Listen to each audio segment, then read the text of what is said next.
Yun, good day mga kalapatids. Ngayong hapon may dumating sa ating parcel.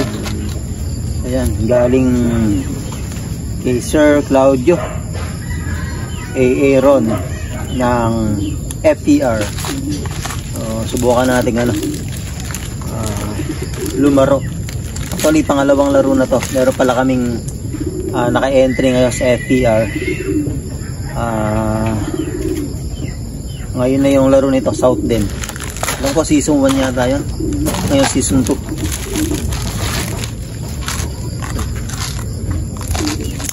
Sana pala rin mga kalapatids, mga lahi ng ibon natin dun. Sana pala rin. Lamok.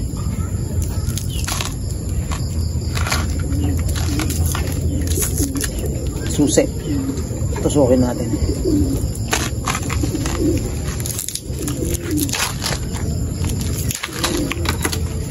Tapos sa ESM meron din kaming naka-entry. ESM OLR. Malay natin sa susunod. Sa Allegri naman tayo. Subok lang na subok. Mapa-club man yan o one love race. Subok lang na subok. Kaya shoutout pala sa mga partner ko from UAE. And then from Saudi. Hindi ko nababanggit yung mga pangalan nila. 2, 4, 6, 8, 10. 2, 4, 6, 8. Ito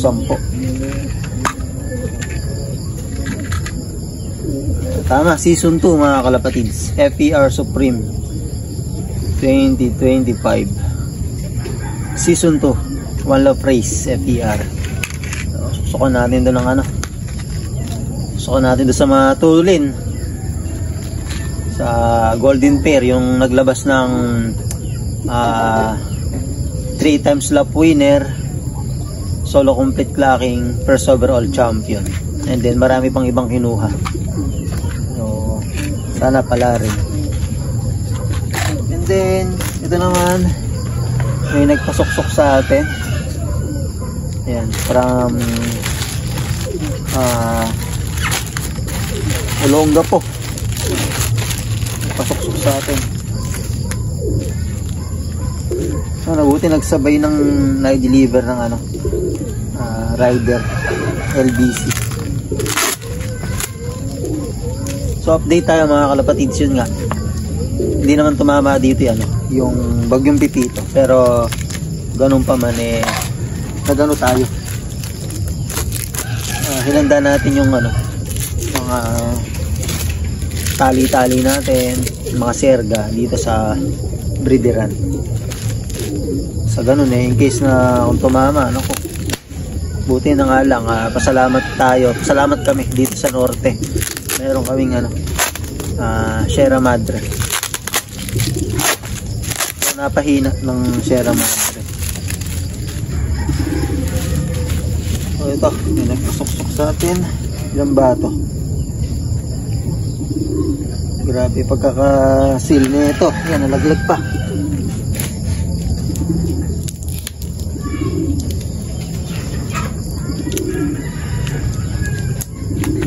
Malamok na dito.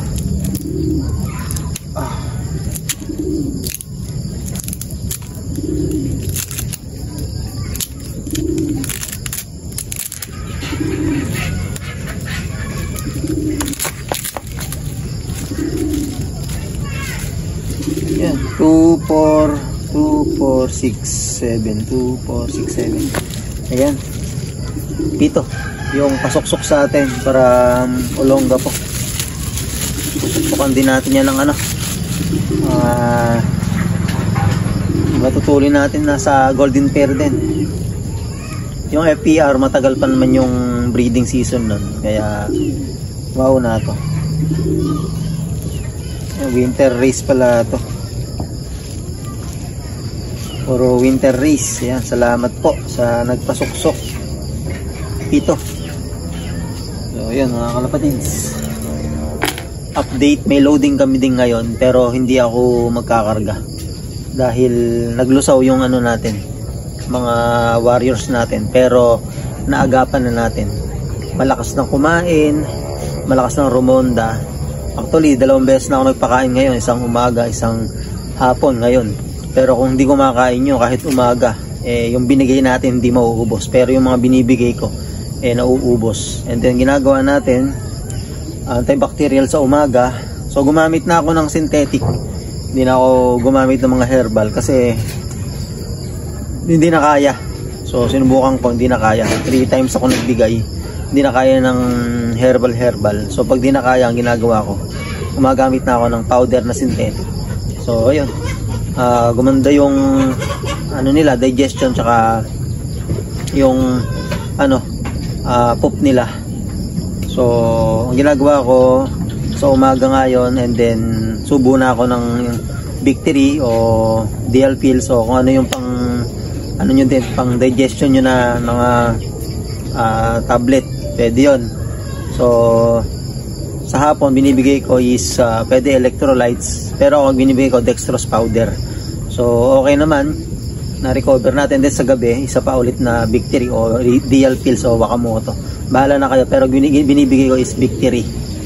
So ayun, nakaka-recover na ibon natin. Pag di kasi natin naagapan yun mga kalapatids, maaaring pumayat. Pero yung sa case ng mga ibong ko, hindi naman malakas uminom, tapos malakas silang kumain, and then nakaka-low fly, hindi naman sila pumapayat, pero basa yung dumi nila, kulay green tsaka malansa.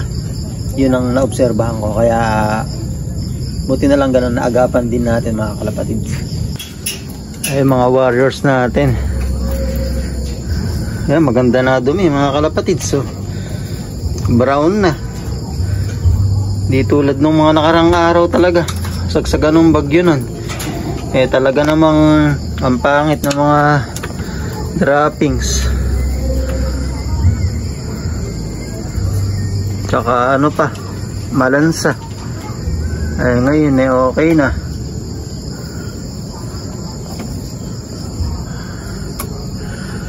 Maganda na rin ronda nila.